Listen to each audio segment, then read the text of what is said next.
জলপাইগুড়িতে বজ্রবিদ্যুৎ সহ ভারী বৃষ্টি শুরু হয়েছে। বহু জায়গায় বিদ্যুৎ নেই। লাগাতার ভারী বৃষ্টির কারণে বেশ কিছু এলাকায় জল জমার খবর রয়েছে, তবে শহরে কোনো জল জমার খবর নেই। জলপাইগুড়ি শহরে সকাল থেকেই স্বস্তির পরিবেশ লক্ষ্য করা গেছে।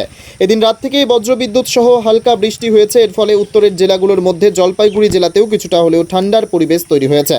তবে সকালে কিছুটা বৃষ্টি হলেও আস্তে আস্তে সেই বৃষ্টি কমেছে, ফলে স্বস্তির নিঃশ্বাস ফেলেছেন জলপাইগুড়ির বাসিন্দারা। বৃষ্টি হওয়ার ফলে অনেক মানুষই তাদের গন্তব্যস্থলে যেতে কিছুটা হলেও দেরি হয়েছে। তারা মনে করছেন এই ধরনের বৃষ্টি তাদের অনেকটাই ভালো হচ্ছে।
ডাক্তার